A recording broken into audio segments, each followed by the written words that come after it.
الأمين الأغر فأهل الوفاء كلون السحاب وحسن الربيع وماء المطر أحب الوفاء بشتى الصور أحب الوفي الأمين الأغر فأهل الوفاء كلون السحاب وحسن الربيع وماء المطر مقامه أعوذ بالله من الشيطان الرجيم بسم الله الرحمن الرحيم الحمد لله رب العالمين والعاقبة للمتقين والصلاة والسلام على رسوله الكريم سيدنا محمد وآله وأصحابه أجمعين برحمتك يا أرحم الراحمين.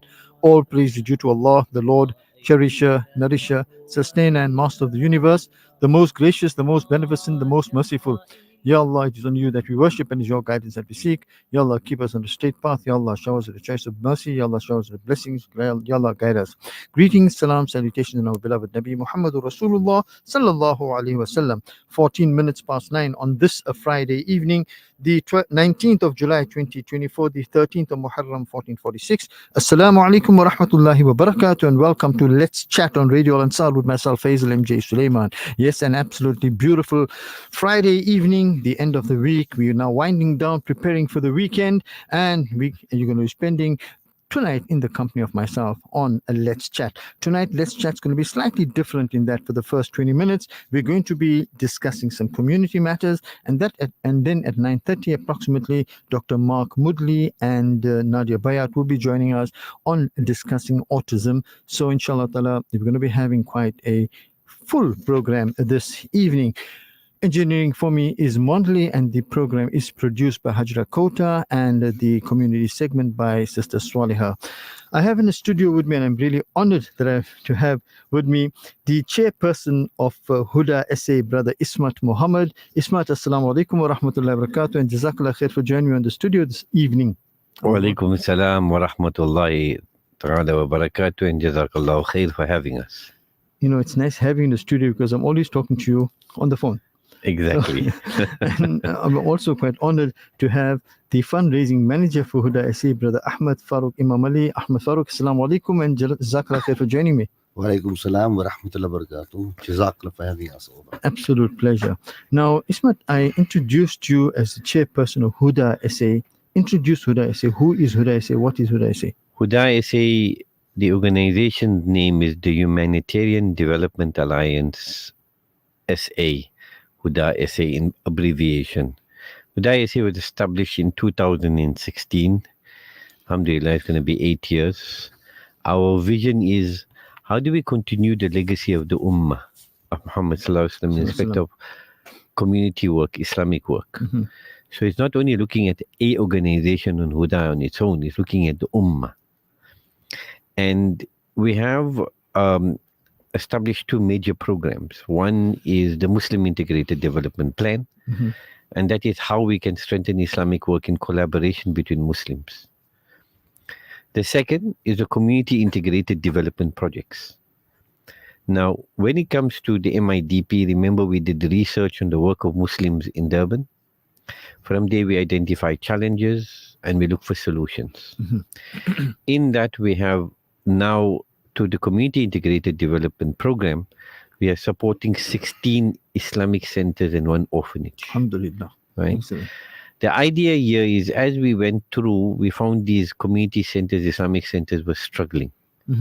So we went back to the Ummah. We first went to organizations and we said, please assist. Some said they would do something or the other. But nobody wanted to take the responsibility of maintaining these Islamic centers, of supporting and strengthening. Some of them came in with nutrition, welfare, bursaries, Ramadan hampers, iftar, months of feeding, ashura, those type of programs.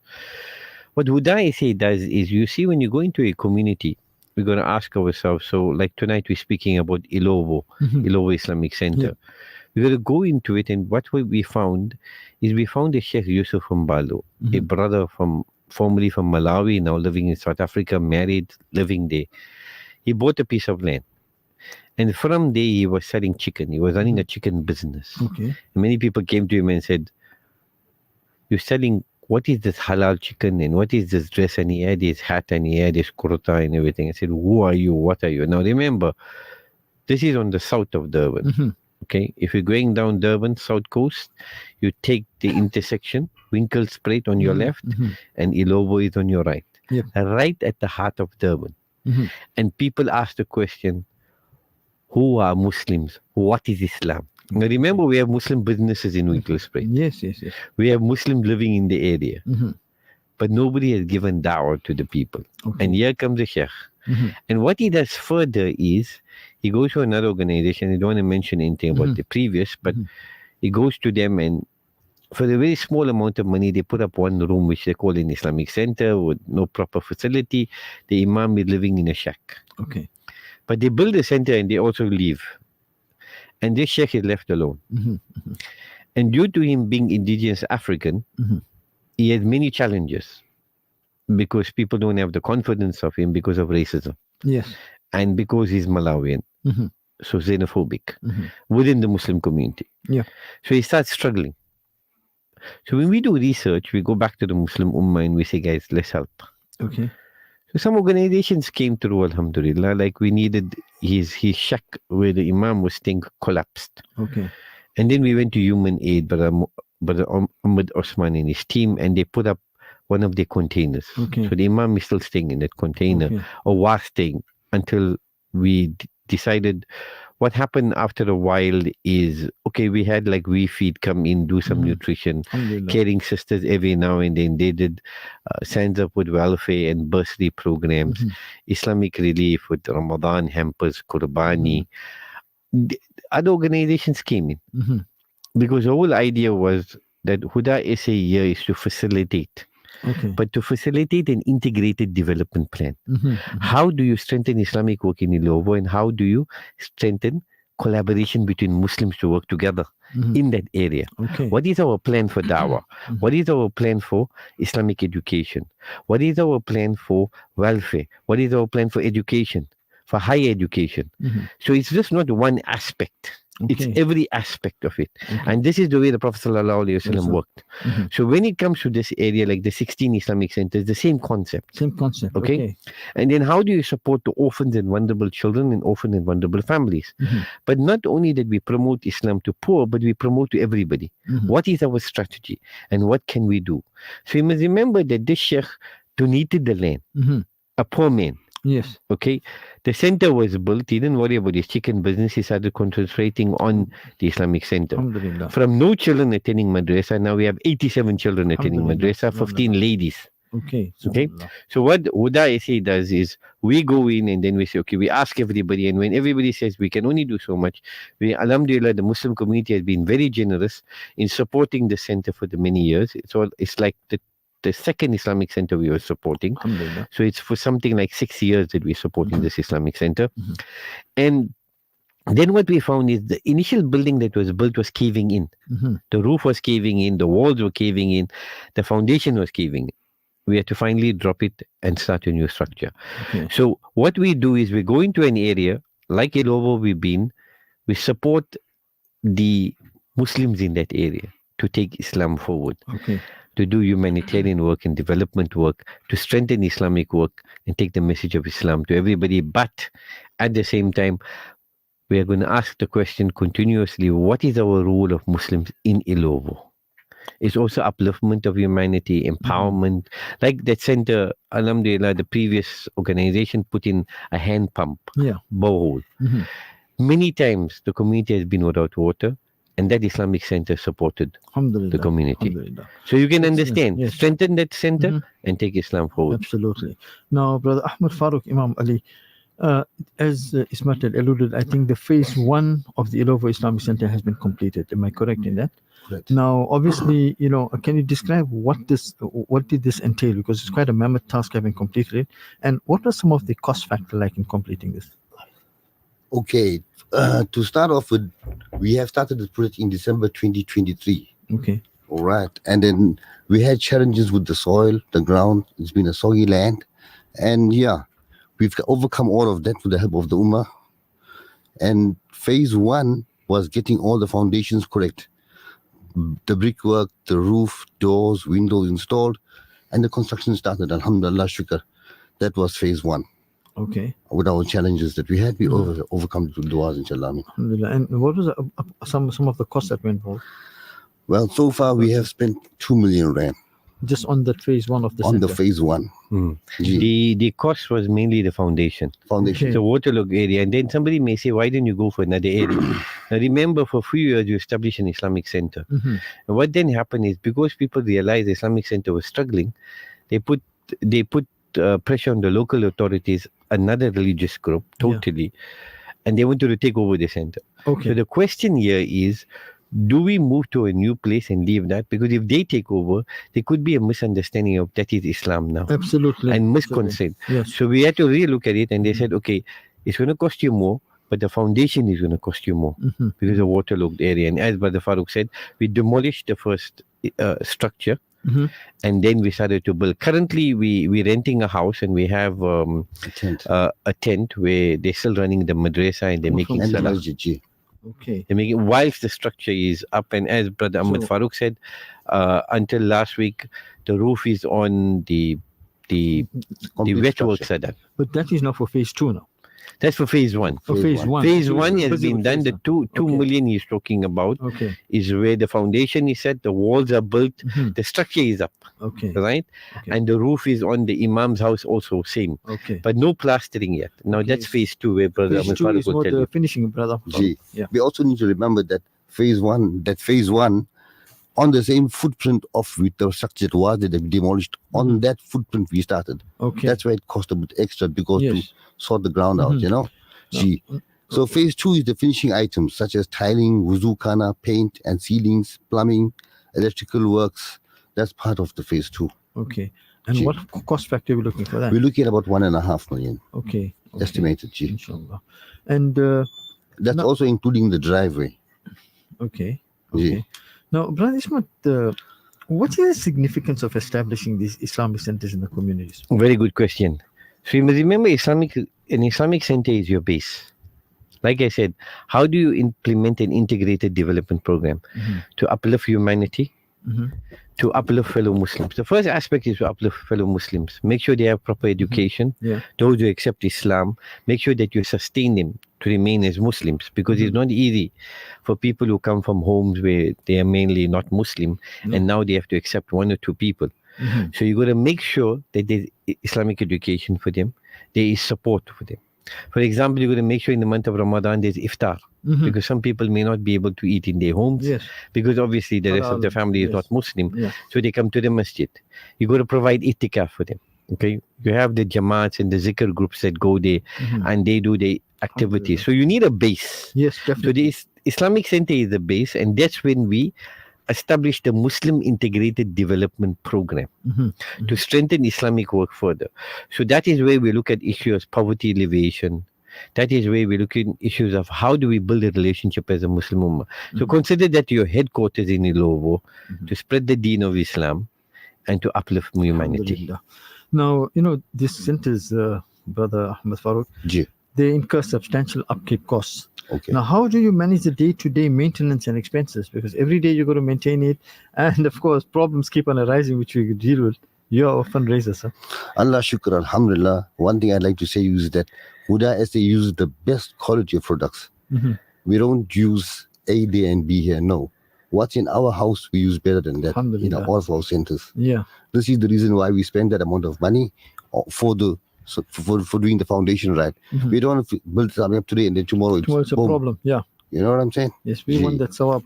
Also remember that this is the house of Allah subhanahu wa ta'ala. Mhm. So we do our best from our heart. Absolutely. It will be a masjid, 2 madrasa classrooms, the imam's quarters, also a soup kitchen is being built Oh, alhamdulillah. for the community, for the children that eat every day. Mhm. When they come from school, back in the day we used to go to school, Yes. home, and then madrasa. Yes. These children come straight from school to the madrasa, Yes. so they can eat. Somebody is also employed and paid by HUDA SA to cook food so the imam doesn't cook the food. Yes. Imam doesn't cook food there. He must concentrate on teaching the children. Right. Right.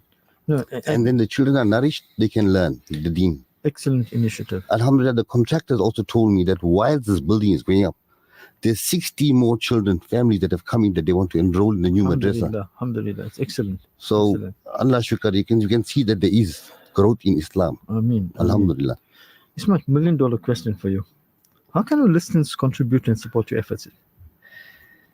One, obviously, the Muslim community has been very supportive because you asked the question of finances, and alhamdulillah, they've been contributing. We hope to get more people that will contribute. There's zakah, lillah, sadaqah jariyah. For the building is sadaqah jariyah. Now, people must understand, sometimes in South Africa, we must understand sadaqah jariyah with lillah. Sadaqah jariyah is it's a charity on its own, where the Rasul sallallahu alaihi wasallam encouraged us to give whilst we are alive. We give for ourselves, we give for the marhooms, we give for those living. Okay, even for those to come. And this is the charity that will remain with us until the akhirah. Absolutely. Okay, so it's very, very important to build this Islamic center and to strengthen it. The second issue is where they can give lillah to maintain the masjid.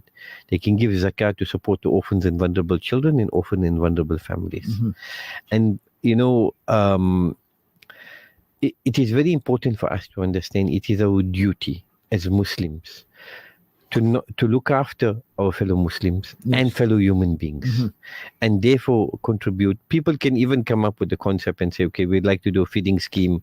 You know, I also like to encourage families, not only in this center, but the other centers, to bring their children along. And to have a meal with orphans and vulnerable children and introduce them to these children and tell them how fortunate they are. Absolutely. You know, let them experience it.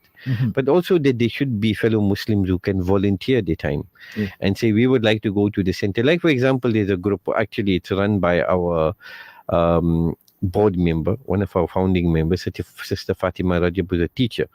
So she takes a whole lot of students and teachers to, for example, Imani Valley, to orphanage that we run. And every once a month, she runs a reading program. And this reading program helps the children get better and better. Remember, many of them can't even read. Okay, you know, our education system is not the best. So this helps, and you see the results of the kids getting better. Others could come and teach other skills. Others could interact with the children. But we also have an academy program that we established at HUDA SA. And this academy program is to empower young people and old people and all those that have not been involved in community work and those that have been partly involved, to teach them that community work is not based on just giving once off hampers, or now that Ramadan is going to Ashura, give once off and forget about the people. Yes, of course. It's based on an integrated development project. So what people must do is, if they want to volunteer, they volunteer and we teach them how to run an organization, so a trustees level. And we teach them the concept, but it's practical hands-on training where you involve at a high level with HUDA SA. And I can tell you, we have, you know, I know people are going to get shocked, but 12 to 15 board members. And you're going to ask me why so many, and a lot of them young and old, and they've been trained and they never experienced such a thing. And some of them may have gone for feeding and gone and fed people, but here they're on a higher level and they've learned quite a bit. The other day I asked them questions, they said, we've learned, we never knew, you know. And maybe they were involved in, like I said, once-off feeding schemes. This is an integrated development, and this is more strategic planning and everything. So they can volunteer. But we need the support of the community to finish this Islamic center, because there's a great need, and we need to, as soon as possible, to complete it. I mean, for now, Brother Faizal, I'm going to be honest with you, we have told the contractor to finish phase 1, which is finishing. And then until we raise the money, we can complete the center. Absolutely. Now, that's not the best of situation, but unfortunately, due to the lack of funds that we have, we are unable. And I hope the community opens their heart and inshallah, comes forward to support us, inshallah. Ismat, unfortunately, I have to say, wish you well and terminate this interview at this point. But I will make dua, Allah subhanahu wa ta'ala, accepts all your efforts, grant your success, and of course gives us the opportunity of joining you all as well in efforts of this nature. Because Ismat, I've been talking to you for the last, I think, 50 years, if not less than that. And through alhamdulillah, you've been doing a sterling piece of work, and Brother Ahmad, you're also doing a top piece of work. May Allah subhanahu wa ta'ala accept your efforts, reward you all abundantly, and grant us success, inshallah. The next time I'm talking to you for an interview, inshallah, I'm hoping that will be discussing another center we've identified. Inshallah. Yeah, there's many more. Yeah.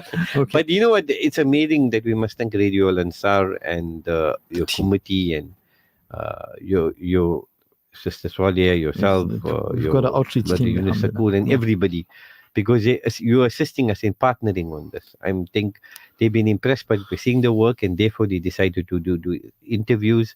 And inshallah, we'll even have at some stage a pledge line. Inshallah. And we're hoping that the committee comes forward, joins us, Inshallah. because we need to take Islam forward in this country. Absolutely. It's our responsibility. But I also want to say, amazing by Brother Ahmed Farooq. This is only his second time sitting in a interview. No. The first interview was about 5 minutes or about 10 minutes. So Jazakallah No khairan. problem. Thank you you very so much. May Allah Ta'ala be Jazakallah. pleased with you and your family, Ameen. and with the entire Ummah Ameen. Muhammad Sallallahu Alaihi Wasallam and the believers. Assalamu alaikum wa rahmatullahi wa barakatuh to you. Walaikum salam. Okay, we're going to be taking a short break, and on the other side of this break, we'll be joining Dr. Mark Moodley and Nadia Bayat, and we will be discussing autism on Let's Chat. Do stay with us. Radio. Visit our showroom for the full range of car audio. Our TV department carries top brands with quality LED panels, full HD to Ultra HD, and now the experience of Super Ultra HD. Visit our theater rooms and transform your home with brands like Onkyo, Integra, Denon, Boston Acoustics, Yamaha, and more for quality audio visual experience. Now available, full range of home appliances. A one-stop shopping experience. Call 031 306 4029 or Kenilworth Park, 202 Brickfield Road, Overport. Simplex Radio, the name you can trust.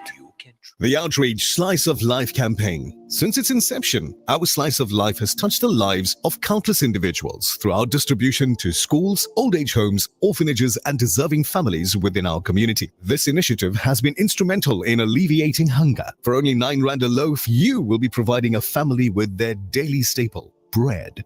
Donate now on www.alansar.org.za or call Outreach on 031 208 1601. Plan your dream holiday with the specialist, World of Travel, as we pride ourselves in offering you the best in Hajj and Umrah. We also offer travel packages to the Middle East, Far East, and many more exotic destinations. Call our professional travel consultants now on 031 20 8877 or view our website www.worldoftravel.co.za. Visit us at 44 Crescent Street as memorable journeys begin with World of Travel by Irshad Malik. اللهم احفظ المسجد الأقصى من اليهود الحاقدين اللهم أعد المسجد الأقصى إلى رحاب المسلمين اللهم وطهر المسجد الأقصى من اليهود الغاصبين اللهم عليك بهم فإنهم لا يعجزونك يا قوي يا متين اللهم منزل الكتاب مجري السحاب هازم الأحزاب سريع الحساب اهزم اليهود وزلزلهم يا قوي يا عزيز. Audio stream across the world on radioalansar.co.za. أحب الوفاء بشتى الصور أحب الوفي الأمين الأغر فأهل الوفاء كلون السحاب وحسن الربيع وماء المطر أحب الوفاء. You're listening to Let's Chat on Radio Al Ansar with myself, Faizal MJ Suleman, and it's time for us to join Dr. Mark Moodley and Nadia Bayat, and they're going to be discussing autism with us. Dr. Moodley, good evening to you, and thank you for joining me in the studio this evening. Good evening, Faisal. It's a pleasure to be on the show. It's been a while. It's been a while, yeah. Yeah. Nadia, assalamu alaikum wa rahmatullahi wa barakatuh. Wa alaikum salam, and it's always a pleasure to be here. I was just about to say, I'm honored having you guys in the studio. But I was going to say that it's not necessary to introduce my guest, but being a while, so I think we're going to have to now. Dr. Mark Moodley, specialist pediatrician in the Durban area, obtained his MB CHB degree in 2012 with with UK Zealand, and thereafter completed 24 months of internship training at RK Khan Hospital, completed 12 months of community service at the Hari Surti Hospital in pediatrics. Dr. Moodley has advocated for hundreds of children during his work at rural areas. He thereafter worked as a medical officer in the Department of Pediatrics in Uppington, Northern Cape. He completed his diploma in child health during his community service time with the College of Medicine in South Africa. He began his resident training in pediatrics in the Free State in 2018. During this time, he completed his master's in pediatrics, which is currently being considered for publication. His topic looked at infections and outcomes in neonates. He was advised to submit his findings to the Free State Department of Health, as his studies showed significant findings. He achieved his pediatric fellowship in 2021, and his interests includes neonatology, infectious diseases, asthma, allergy and behavioral disorders in children. He's now practicing in the private sector in the Pinetown area, in the Umhlanga area, my apologies. You see, you've been all over South Africa. Yeah. And I'm just happy that time, there were 9 provinces at that time. I thought you were covering all the provinces. But in the Umhlanga, and he treats all pediatric conditions, including acute and chronic illnesses. He has featured on several radio talk shows, note I didn't say 2, discussing Down syndrome, child protection, autism, etc., etc., etc. Dr. Moodley, I told you, I thank you for joining, but I'm thanking you again, with a CV like this, it creates a bit more interest. Okay, so we went national with you, now we're going international. But our next guest. Nadia's going to take international. Okay, Nadia's passion for helping people thrive first led her to a bachelor's degree in psychology and a double honors degree in speech therapy and audiology. She trained as a neuro rehab specialist and also has a diploma in Montessori teaching. Her interest in advocacy work developed early on in her career and was refined by her work in the medical legal field. Nadia's professional journey has spanned 3 continents, Europe, the Middle East, and Africa. She had the privilege of helping to shape the healthcare system at Johns Hopkins facility in the Middle East and headed rehabilitation services and operations for a branch of the Abu Dhabi government. Nadia also has a master's in health management and leadership from the UK. She has developed training programs for universities and medical schools, has co-authored 3 books, and is currently the director of an NGO, Action for Autism. Wow. Wow. Action in autism. Action in autism. About doing. Okay, action in autism. Fine. Right. Okay, so it's not Pinetown, it's Umhlanga. It's not action for, it's action in autism. Great. And Moodley is still engineering for us. So Moodley, thank you for joining us. Okay, I said that our topic for discussion is autism. What is autism? What is autism? Explain autism. What is autism? We use this term freely, loosely. What is autism? Okay. I'm trying to keep it simple. It's a Friday night. Yeah, okay, we'll keep it simple. And it's getting late and cold. So autism is a neurodevelopmental disorder, and it pertains mainly to the area of communication and socializing. And there is another domain to it now with restricted repetitive behavior. So that's in a nutshell. Nadia, you want to keep it simple as well? Faisal, I think, for us, it's not just about what is autism. It's trying to give clarity to a very, confusing umbrella term. So I think what's happened is, when in doubt, put it under that umbrella. Right? Okay. So this is what is happening. And I think because there's such a lot of confusion, and it's not, a recipe. There's no cookie cutter, you do this, you do this, you do that, because every individual, alhamdulillah, is different, right? And that is where the confusion comes, because no 2 people with autism present in the same way. That is what we want to say. Okay. How are you going to diagnose autism? I mean, what are the symptoms?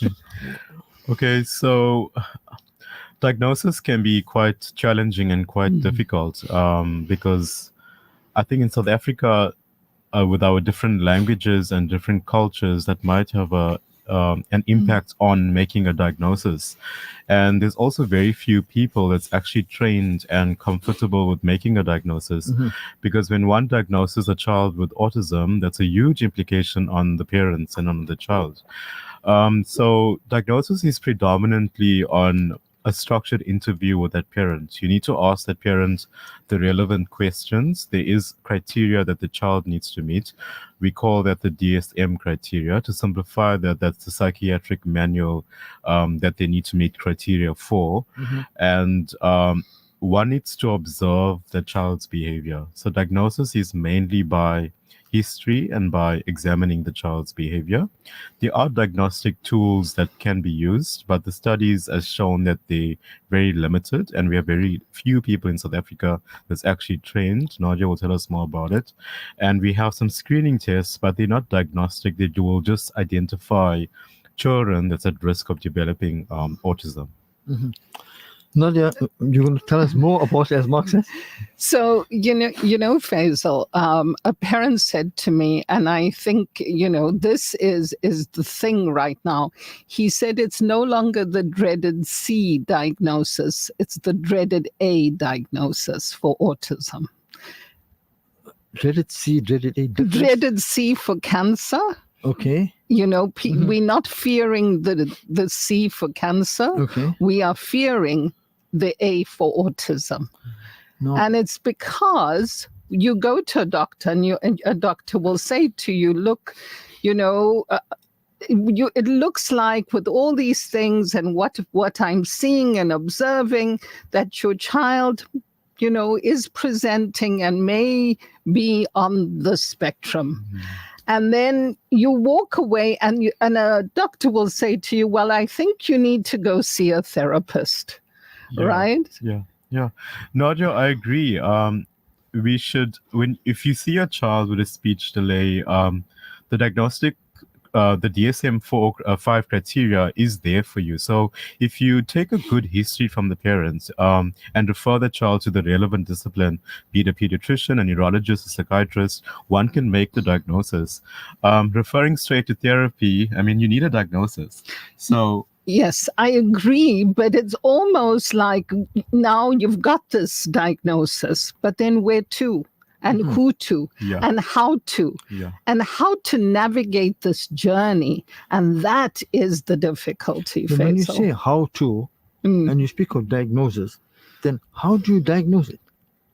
I mean, you're talking about the autism spectrum disorder. Is that what it's called? ASD. Fancy terminology. But how do you diagnose it, Mark? I mean, you diagnose it with criteria from the DSM-5, which is a psychiatric manual. Okay. So the child needs to meet criteria for a diagnosis. So you mainly diagnose it by asking the parents relevant questions. And when the child is in your room, observe that child's behavior. Sometimes you may need to see that child for more than one consultation, because one consultation can be very subjective. So you need to do more than one consult to actually diagnose the child. But if you ask the proper questions and you observe the child's behavior, you can make the diagnosis. So I think maybe mention some of the things that I think that's what Faisal's alluding to. So what are those factors that would probably lead to a diagnosis? So one needs to look at this child's speech. What is this child's speech like? Is this child verbal or is this child non-verbal? That's very important. Okay. How does this child communicate, and does this child have any abnormal communication?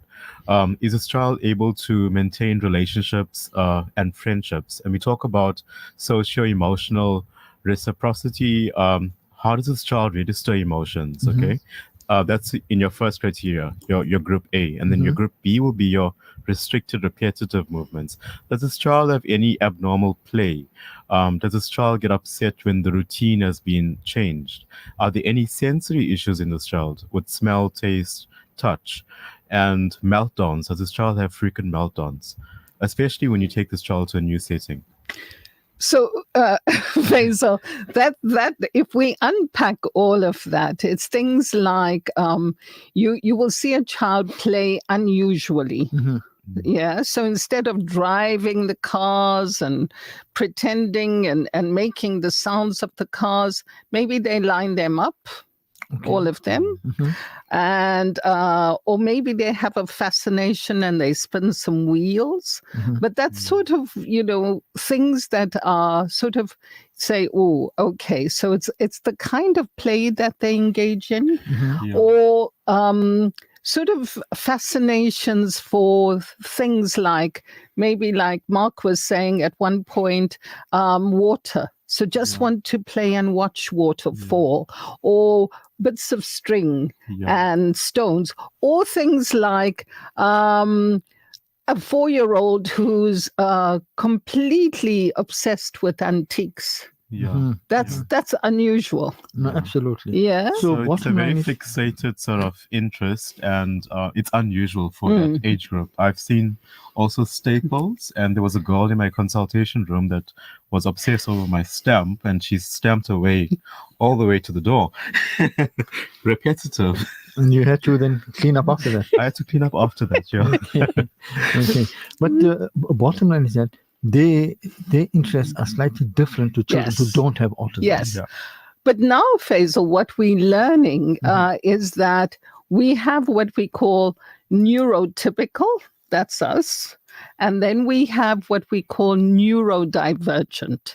And when we talk about neurodivergent, it means that our brains, neurotypical versus neurodivergent people are just wired differently, right? Okay. And I think, Nadia, with the neurodivergent, we need to look at comorbidities with autism, because most of these kids that are neurodivergent have comorbid disorders, and that contributes to the neurodiversity. But what are those things? Like when you look at attention difficulties, so you can have attention deficit, where I can't attend to something, or it's like in a classroom, or now, Faizal, we talking, but there's your technical expert who's busy and being able to observe and continue to do what he needs to do, right? He's not distracted, say, by Nadia, who uses her hands to talk, or that kind of thing. And then you get the hyperactive kind where, it's like, ooh, I had a mum who came to me today, and that's the other thing I wanted to say, Faizal. Boys present very differently to girls. Okay. So, and boys we can see and almost make a diagnosis when they're very young, but not girls, and not all girls. So I had a mum today who said her daughter was diagnosed at 24. Oh, okay. And she said, so she has autism, and then she has the ADHD. As well. So the autism says, I need structure, I need routine, I need organization. And the ADHD says, why? Let's go off. Let's do all these fun things. Let's be irresponsible. So there's these two personalities that are vastly different that need to live in one body. Right? Wow. So those are the kind of comorbidities that you see. And I always say the hyperactive child is not necessarily that child that's running around climbing fences. It is a child that's very loud and that's talking excessively. That is a form of impulsivity or hyperactivity. Yeah. And boys, they externalize their symptoms and they manifest a lot with these behavioral, they're labeled as naughty, but they have conduct disorders and oppositional defiant disorders. And girls internalize their symptoms. They mask their symptoms and they internalize it, and the diagnosis gets missed. Yeah. Okay, I want to remind our listeners that this is an interactive program. You can forward to us your questions via WhatsApp on for the number 060-904-1056. 060-904-1056. You can forward to us your questions on autism, and of course forward them to us via WhatsApp, and we will attempt to deal with those questions. Now let's talk about medication. What sort of medication is prescribed in cases of autism? And, this is a big one. Well, this is a big show, so we'll discuss It's a big show, things, yeah. Medications, yeah. This is where there's a lot of controversy and a lot of confusion. Hence, the topic tonight is clarifying the confusion. And medications is one of the aspects that we need to speak about because there's a lot of confusion around it. And I'll say this because we prescribe a drug that's an antipsychotic for autism. So I had a parent the other day that felt like we gave the antipsychotic because the child had schizophrenia. Oh, okay. So it's not used for psychosis. And I want to get this message across to our listeners that we do not give the antipsychotics for psychosis. We give it to treat the irritability and the disruptive behavior from autism. It's not there to cure the autism. So the name of the drug is risperidone. I'm not going to give the trade names. No, please. So that is parents need to know it's an antipsychotic, but it's used off-label as a drug that's going to treat irritability, approved by the FDA, and disruptive behavior that's causing dysfunction in the child. So when is the child supposed to take it? How often is the child supposed to take it? How long? I mean, is it going to be something that's going to be like taking for the rest of his life or just for a short period? How does it work? Okay, so every child is different. And when one is prescribing treatment, one needs to work holistically with the team, work with the therapist and see what's the child's deficits. I think when it comes to the treatment of autism, one needs to look specifically at what is this child's difficulties and challenges and treat those difficulties and challenges, because you won't be able to eliminate all the deficits in autism completely. So you need to focus on what is the problem. We normally prescribe from around 5 years of age going up. But these medications can have side effects because they cause a lot of weight gain. So as a child grows older, they can develop diabetes and heart conditions. So we try and wean it off then. And boys can also have hormonal changes like breast development. So by puberty, we try and stop the risperidone. But big but is that nothing works in isolation. So you can't say, give me a magic pill and I take the magic pill and everything is cured. You know, it doesn't work like that. If it does, it's probably a placebo effect. Aha. You need to, medications. And what I'd like to emphasize is we hold off on medication for as long as possible. Okay. So you treat it more with therapy rather than medication? Yes. And then who are the professionals that deal with it? I mean, you probably tell me there's a neuro rehab that deals with it.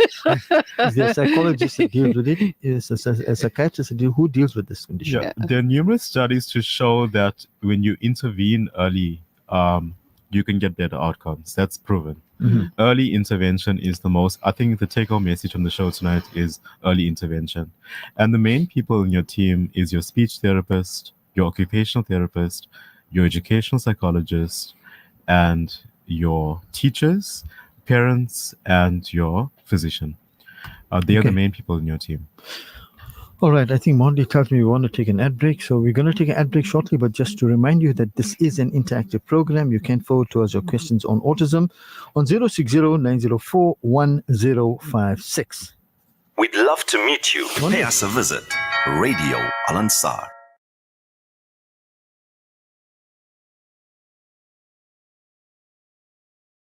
Every great dish is a key ingredient that brings it all together.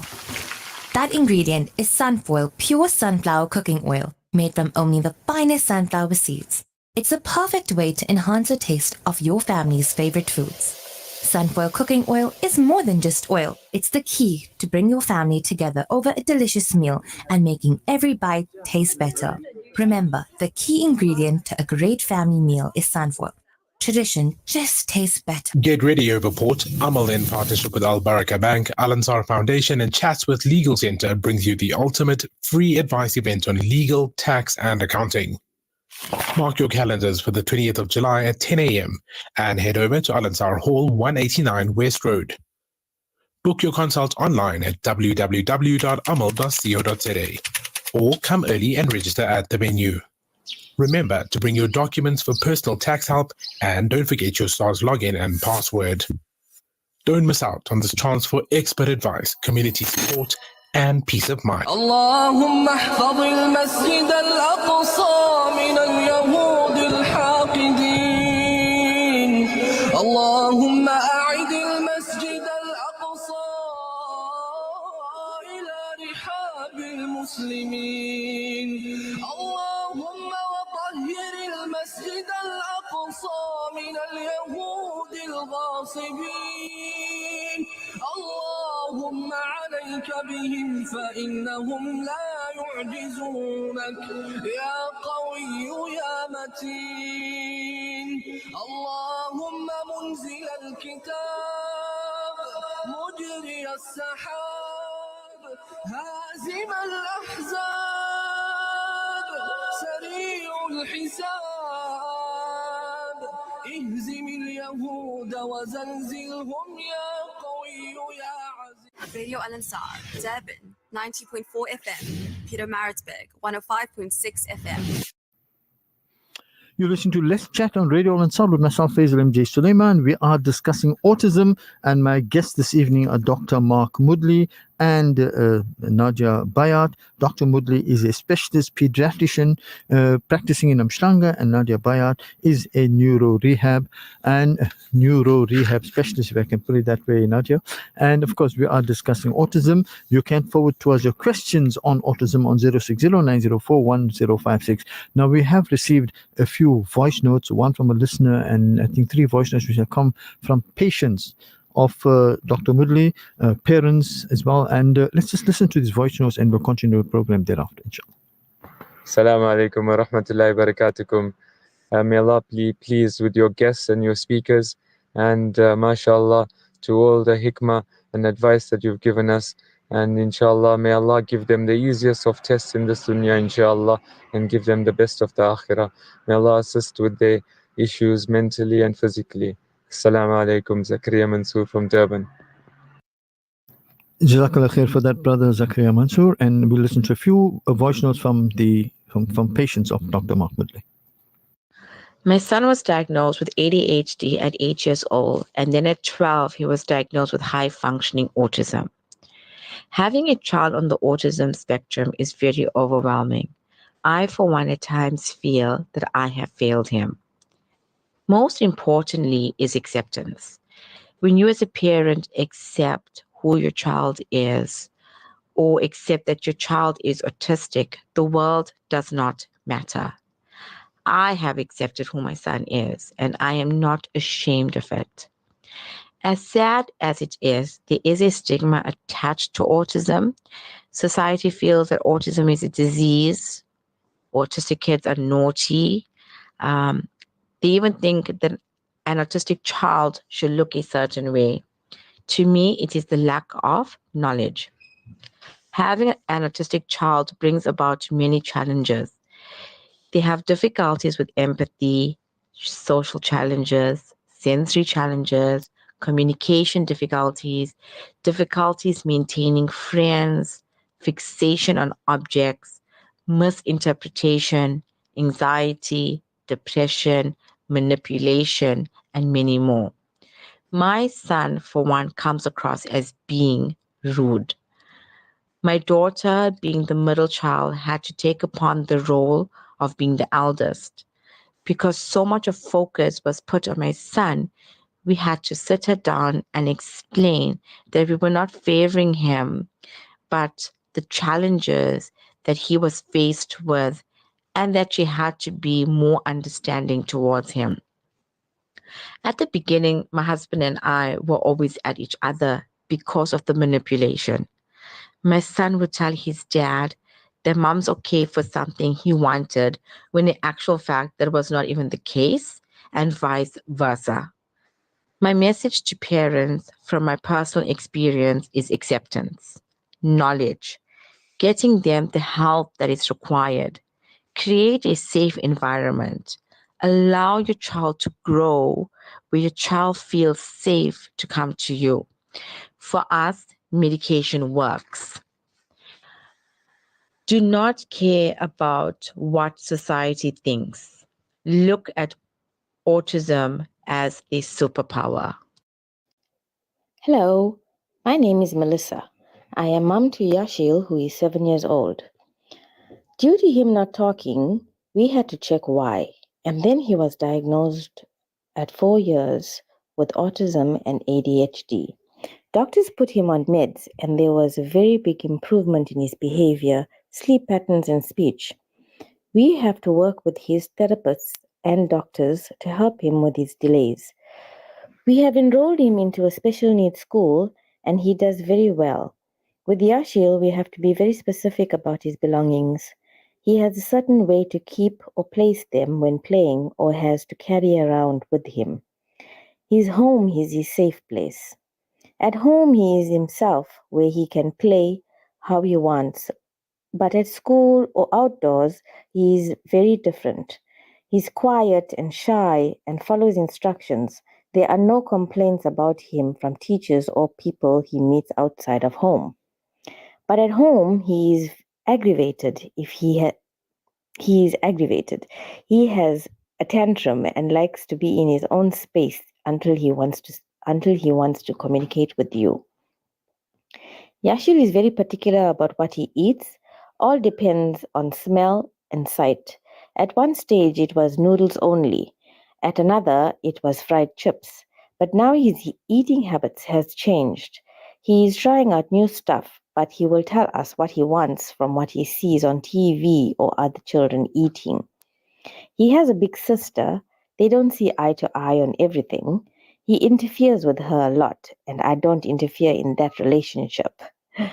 Family support is most important. With that, they also must have a lot of patience when it comes to his behavior, hyperness, tantrums. Understanding Yashil differs every day because every day is a new challenge. Always something new that we learn about him, always something new that he learns about and teaches us. We must have a lot of patience because our children learn at their own pace. Have faith and hope that they can be independent. Also, they have so much to teach us about themselves. There are a lot of support groups out there on social media, Facebook, at schools, etc. Join them so that we can learn more. Every need is special in our children. Learning about it can make it easier to understand them. Our biggest accomplishment so far with Yashil is that at the turn of 7 years and 1 month, Yashil decided to leave his nappy and wear underpants. He is now pretty potty trained. We are so proud of him. I leave you with this saying, there are 2 things every special needs parents hope for. 1, that their children will always be treated well, and that they will live to 100 to ensure that happens. Thank you. Our 3-year-old boy was diagnosed with autism on the 27th of January 2024 by our pediatrician, Dr. Mark Moodley. He has a delay in both his speech and language and symptoms associated with sensory overload. He was at a 1-word level when we started this journey with Nadia Bayat. It definitely has been an emotional roller coaster, but we achieved so much in the last 6 months. He is currently speaking in 2 to 3 word sentences. At one point, we were considering medication for his social anxiety and meltdowns. Under Dr. Mark's advisement, he suggested we wait and try other methods, which I'm glad we did. Nadia Bayat has been remarkable in her intervention, patience, and overall expertise in assisting us help our young man. He can now sit through 10 minutes activities and completes them. He has improved so much with sensory play, and we are extremely proud of how far he has come and for the progress we have made in this journey. We are truly grateful. Thank you. Okay, those are a few voice notes that came through from some listeners and, of course, some patients and parents as well. Now, from these voice notes, we've learned a few things. First is, I know we were discussing medication, and I want to go to side effects, but before we go there, just to take from here, that we need to accept that there is a situation, and we don't have to go into denial. We need to accept that there is a problem, that we need to address this problem and deal with it. And I don't like to use the word problem because I don't think it's a problem. It's a natural condition. Yeah. But there's a something different from normal Yes. that one needs to address. Yes. So first it's a question of acceptance, no denial, and the other thing was very important. We spoke about was family support. Yes. Can we just touch on those two aspects? So can I touch acceptance? Yeah. You know, Faizal, that's a huge one, because we still live in a society where we need to hide things.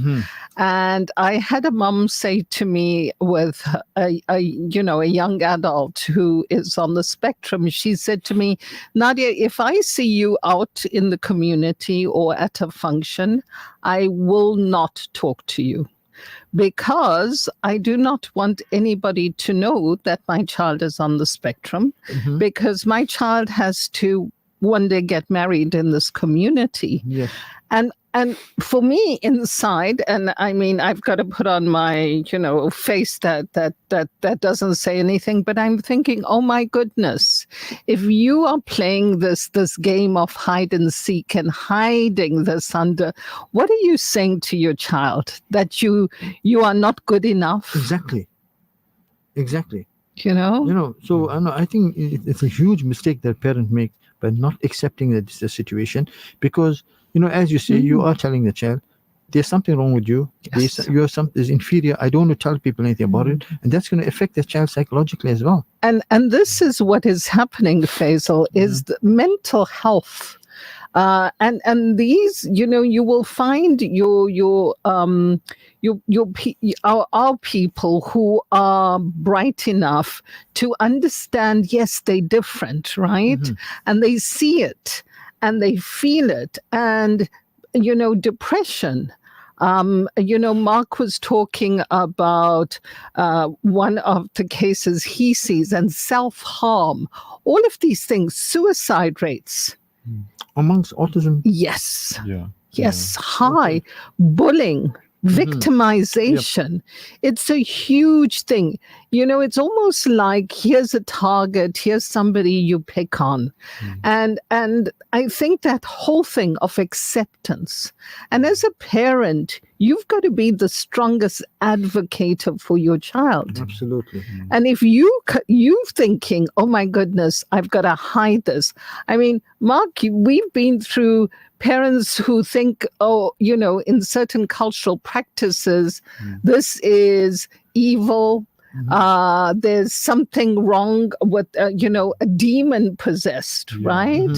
So there's so many things. We go to everything else, but here is something. Let's move forward here. Acceptance is huge.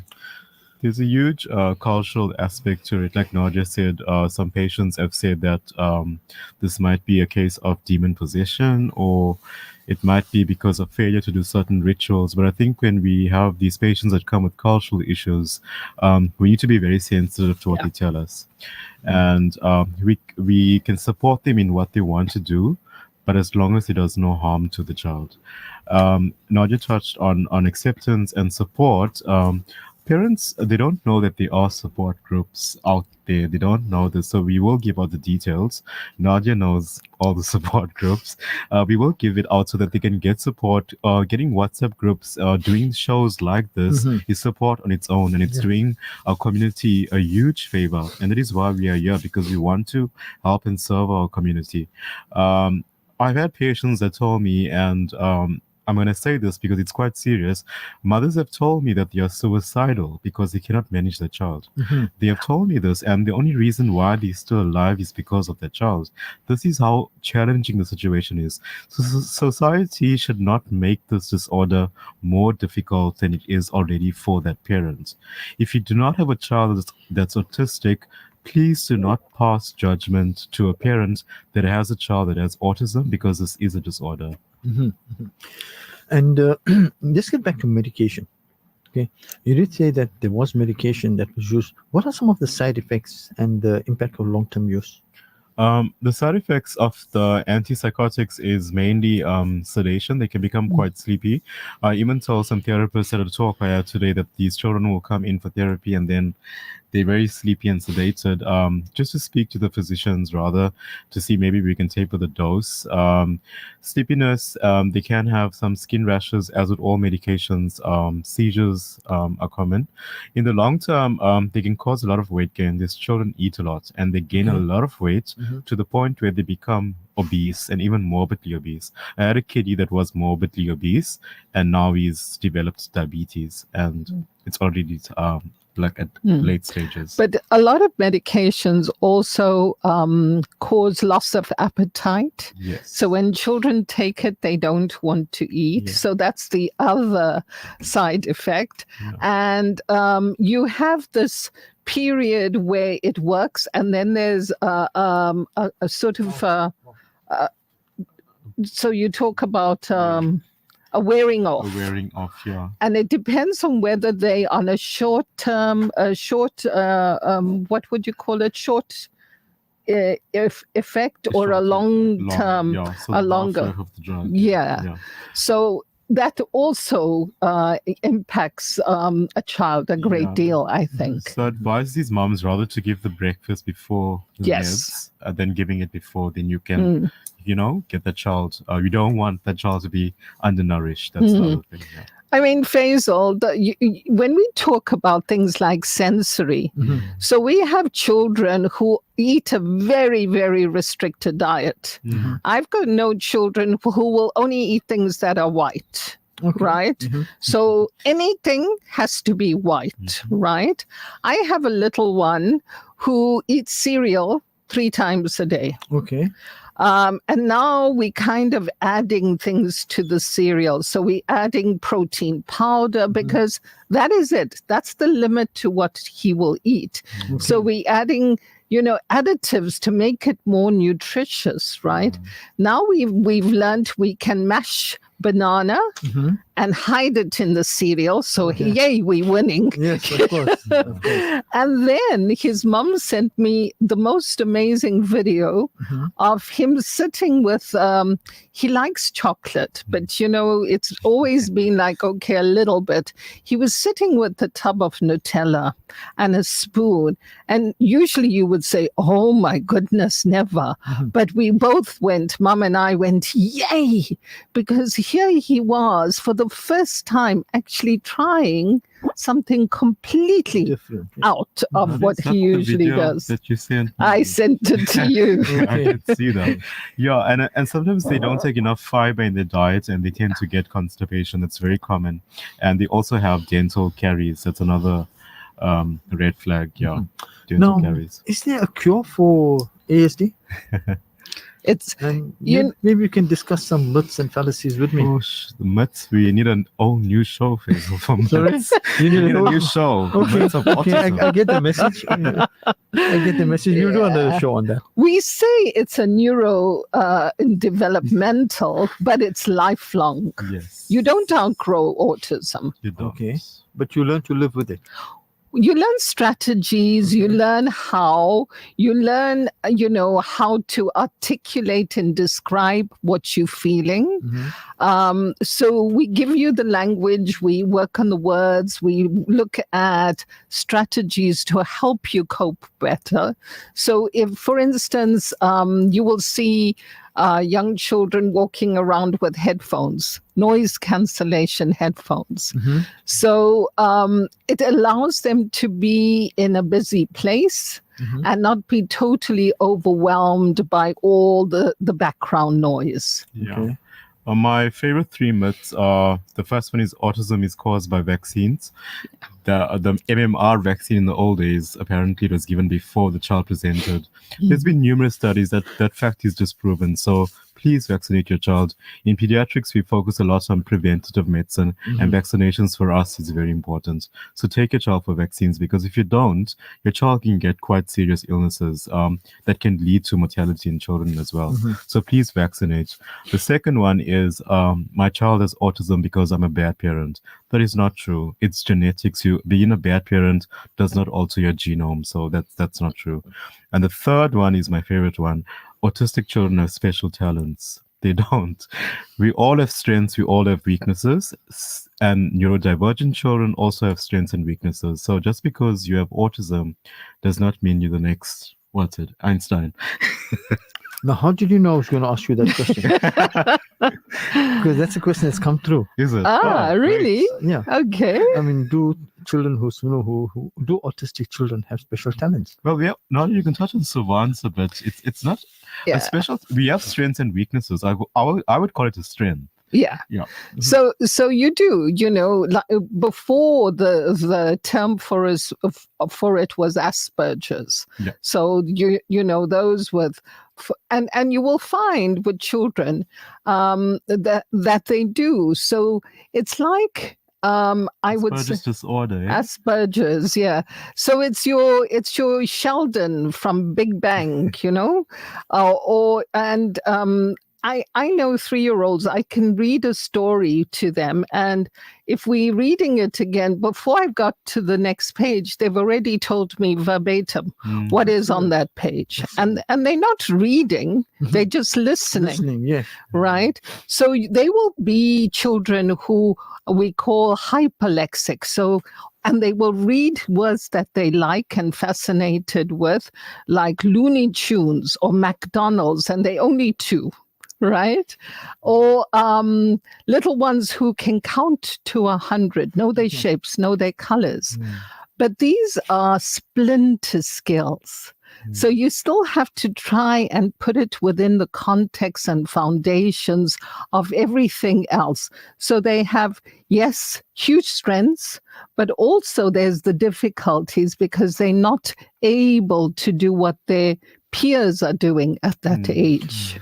So how do they adapt to a normal lifestyle? I mean, can they go and seek employment? Are they going to get married? Are they going to live a normal? How does that happen? Or does it happen? This is solely dependent on when this child was diagnosed, if it was picked up early, and if intervention was started early. And that's your speech therapy and your occupational therapy.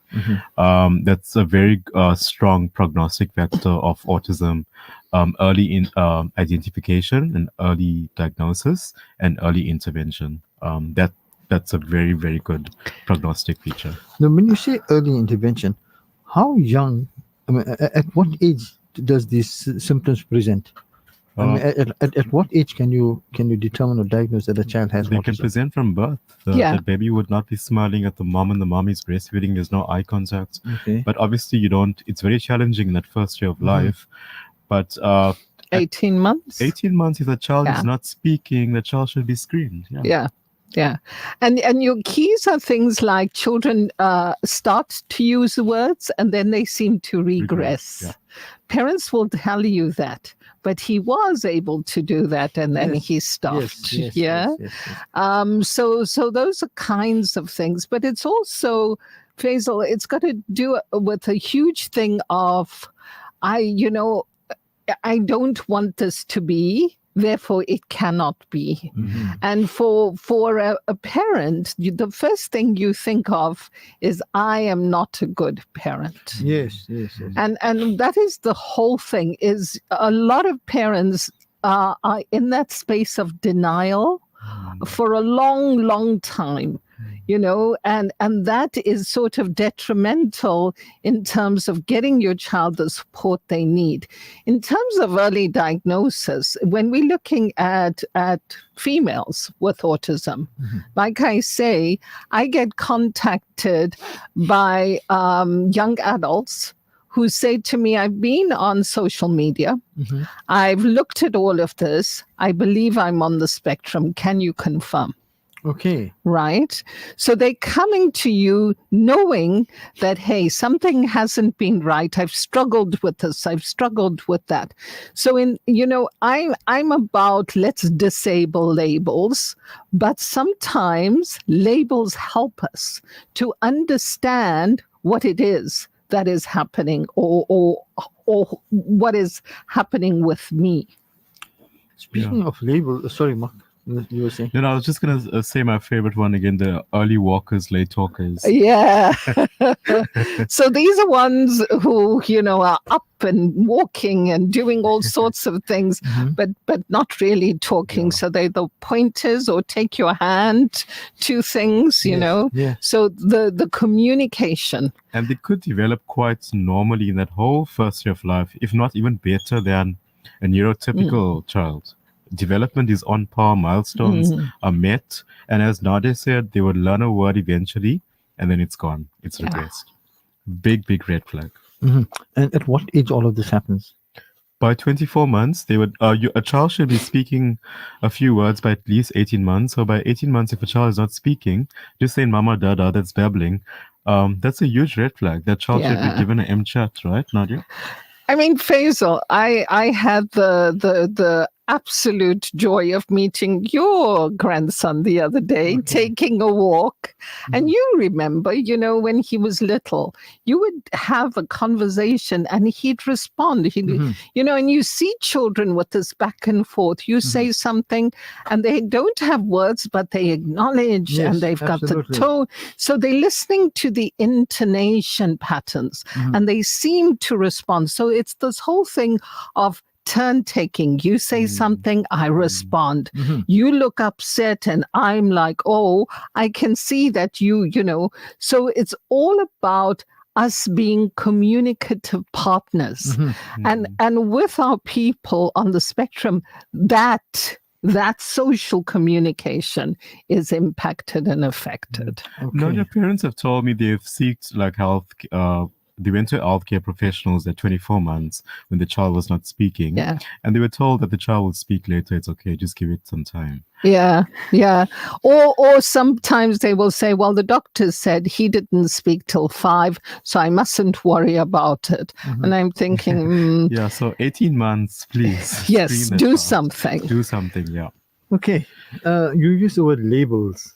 And I was just wondering about labels because where does that fit in? Okay, explain labels and then you can tell me like verbal labels, not verbal. Just talk to me. Yeah.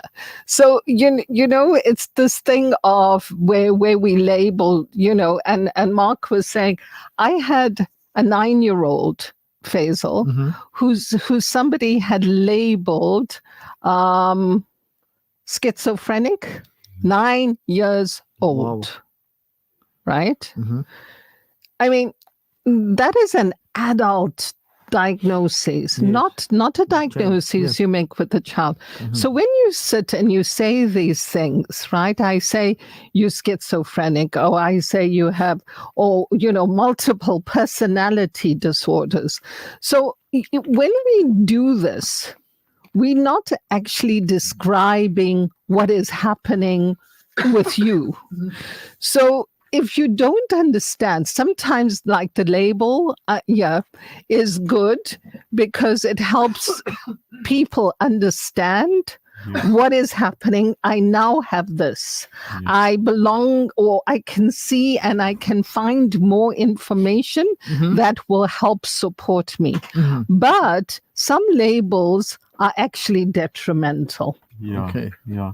The schizophrenia, Nadia, I was giving the talk today and I asked the audience, you got a child, so that's 11 years old, and he's seeing scary creatures in his room, and he has a friend named Joe that's talking to him, but the mom hasn't met Joe. And what is the most likely diagnosis?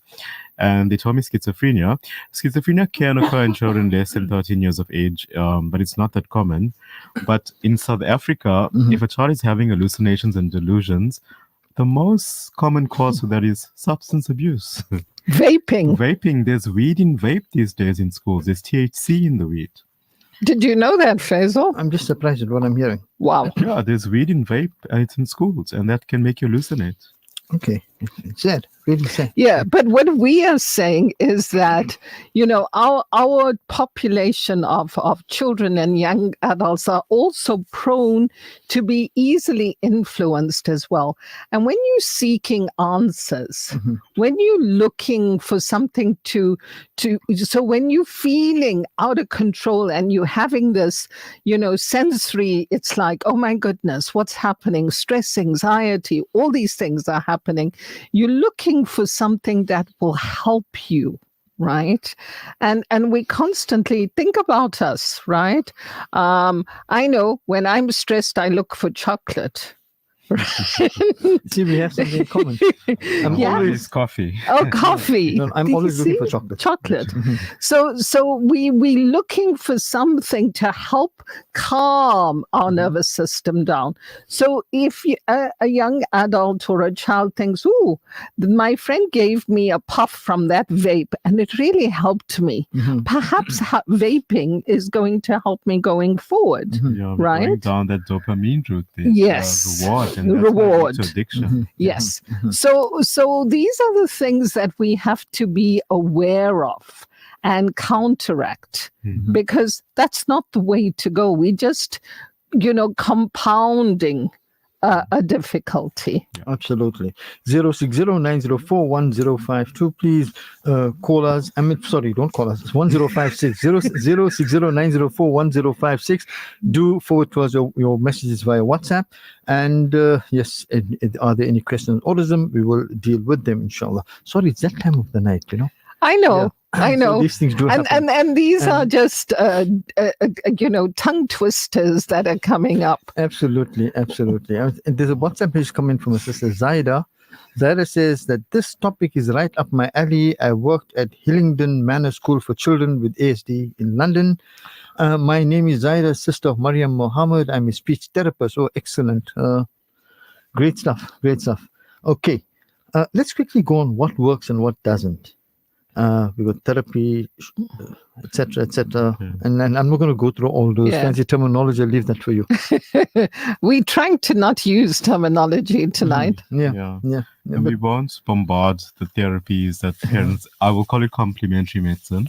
Yes. Like I said, we need to approach them in a very sensitive way.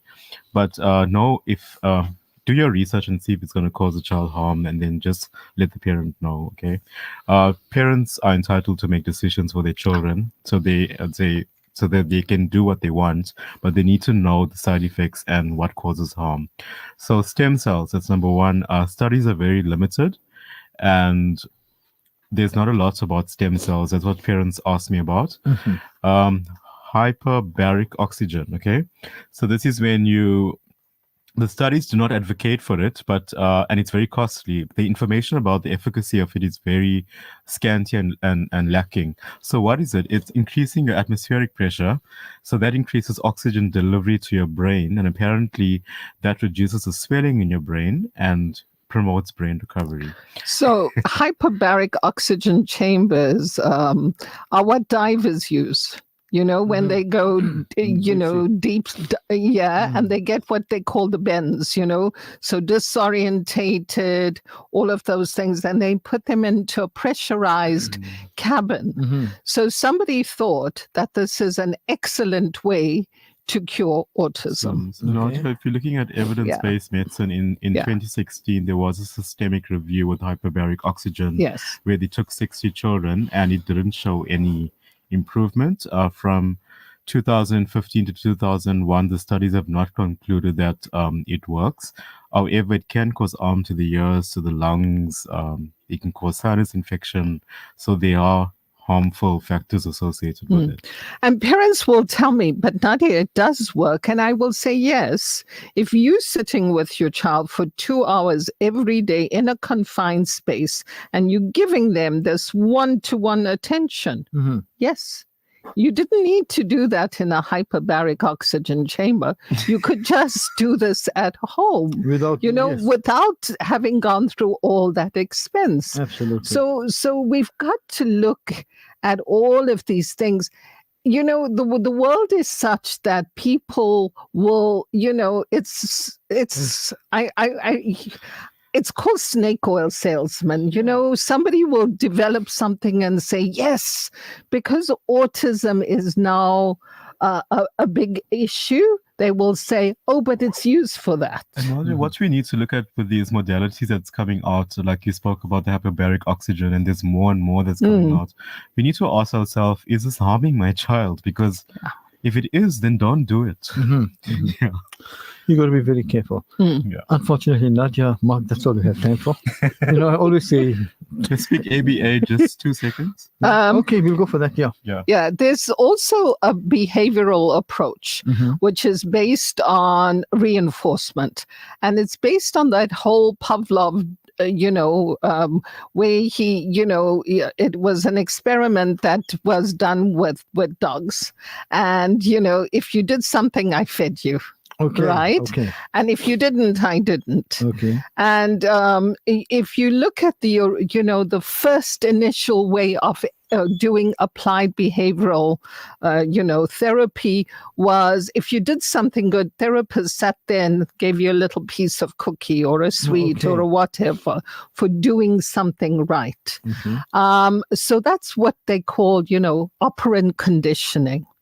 And the thing is that it has limited results, and long term, what we're finding is that it has huge impact on children and students that are negative.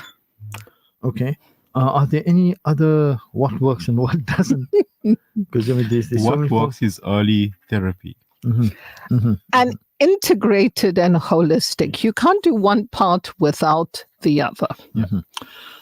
I see, Nadia, Mark, thank you very much for joining me in the program. But of course, you all don't leave without a message to our listeners. Let's go for it. Nadia, you go for it first.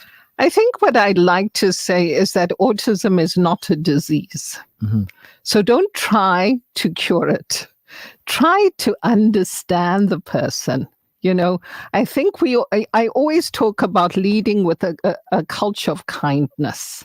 And if we all were a little bit kinder and we were all a little bit accommodating, this world will be a better place. Absolutely. I think my message will focus around acceptance. I know it's going to be difficult initially, but it will take time. But acceptance is very important for further management and getting the relevant support you need. You're not alone in this. There are support groups, and there is hope for that child. Dr. Mark Moodley and Nadia Bayat, thank you very much for joining me in the program this evening. It's been wonderful talking to you. And of course, Mark Moodley did hint to indicate that we need a couple of programs to discuss a few things. So we will I will call you as a guest again. And Mark Faisal, if anybody needs to contact us, they are more than willing. We are more than willing.